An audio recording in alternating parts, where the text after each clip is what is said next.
Honorable Chair, Mr. Suresh Kumarji, all my colleagues, ladies and gentlemen. I am here to speak on safe and secure cities. Whenever these two words, safe and security, comes, we always think of the society should be free of criminals, it should be free of crimes, isn't it? So when we talk about crime and criminals, what is the most important challenge for us? Important challenge for us is that the criminal should be identified and they should be tracked. I will be speaking on these two aspects. One is a tracking, another is a identification. And please permit me to be offbeat. I will not be making PowerPoint presentation. I will be telling you how the tracking system has been evolved under CCTNS, which is a mission critical project under Mr. Suresh Kumarji. So we will be talking on biometrics based, and that is a fingerprint biometrics. When I was involved as a nodal officer under CCTNS program, I did an in-depth study of all the states in country and found out that the biometric systems by which the digitization of fingerprint is done in the state has been in a very, very poor state. Let me give you an example. My own state of Madhya Pradesh has got a biometric system called AFIS. A stands for Automated Fingerprint Identification System. We have got a 300,000 digital data available. Now here, let me tell you a success story. There's a place called Narsinghpur in our Madhya Pradesh, which is nearly 250 kilometers from Bhopal, and there's another place called Indore, which is diagonally opposite, is another 200 kilometers from Bhopal. So the distance between two places are nearly 450 to 500 kilometers. The murder took place in a Narsinghpur district, and we didn't have any clue. We could only find out one latent print, very much latent print. I called a meeting of all my fingerprint experts. I said this is a challenge. Because this is a crime, heinous crime, wherein we have found out a smudged latent print. We used that particular system for our benefit, and we found out one match. But to everyone's surprise, the match was found out wherein the criminal was there in Indore. And not even a DG, not even a SP was agreeing to my report. They say it is not possible. How can a person who is inside the jail can commit a crime there in Narsinghpur?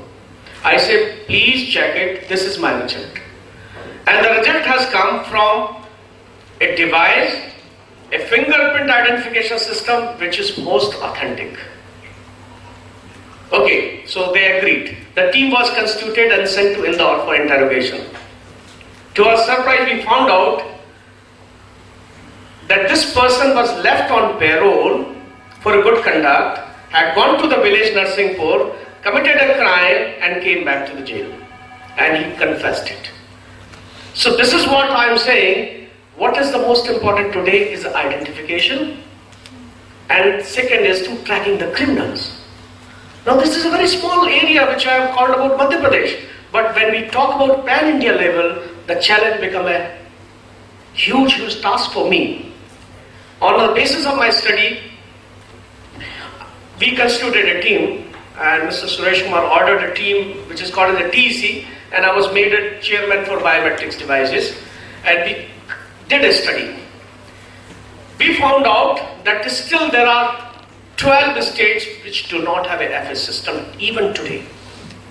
We found out wherever the FS system is existing, that system is not even functioning properly.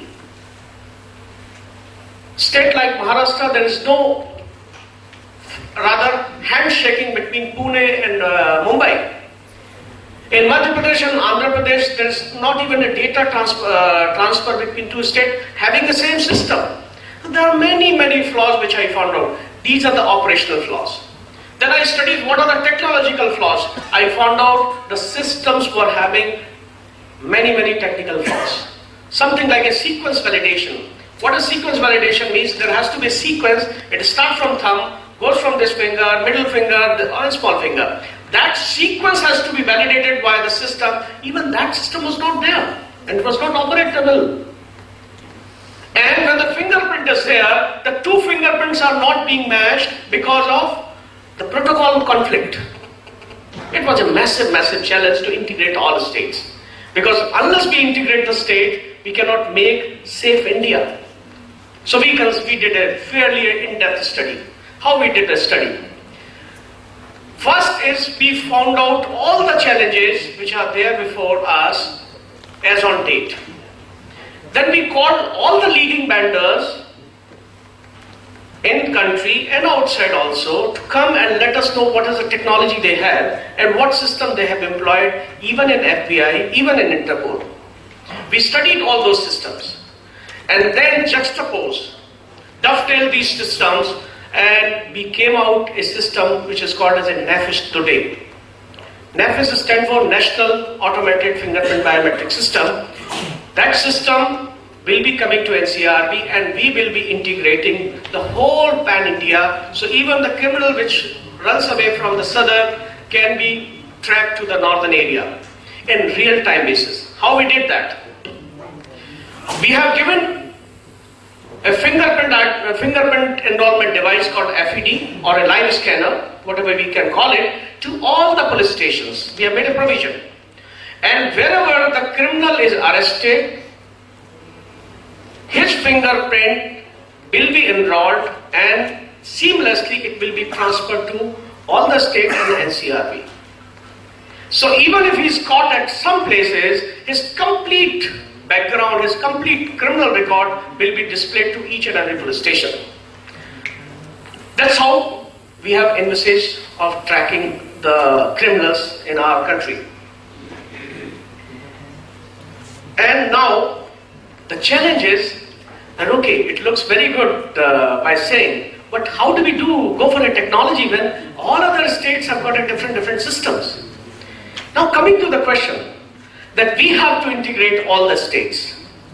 So what we did is we go for a standardization.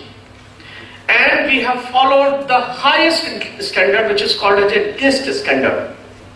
NIST standard is being followed worldwide and it has been followed by Interpol and FBI. So what we did is we made each and every aspect of that functioning or that process to be standard. Now what is a functioning? Let me tell you, the total biometrics solution application is one of the most complicated software which we have.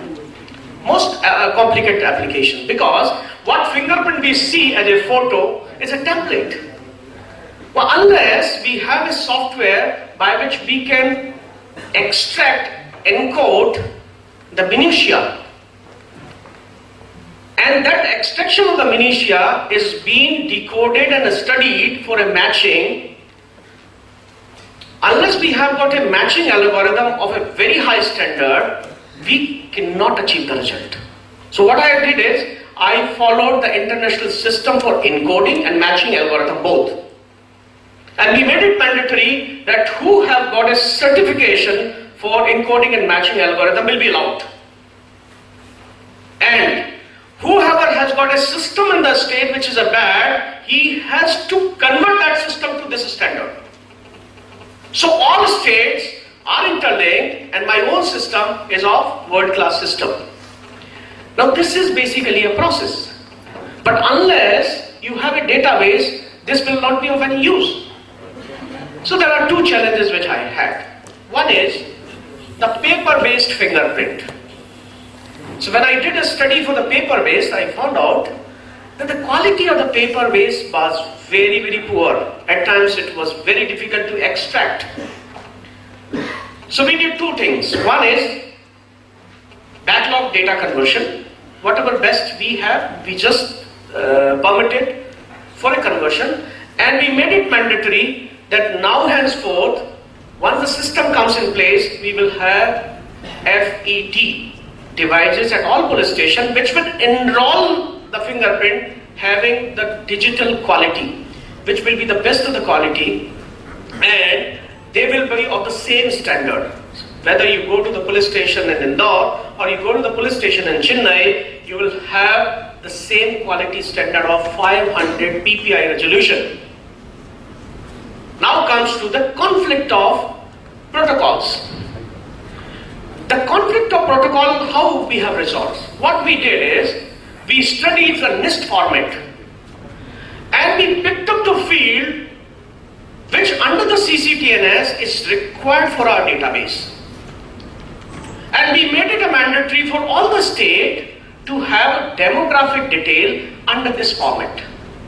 So it becomes the same for all the state, and one more opportunity is given to the state to go for customization. So they can customize and can use the database. So this is how we have standardized the whole process. We have integrated the whole state. We are now going to use the database. Now, very small thing once again, the next phase will be to go for a video surveillance.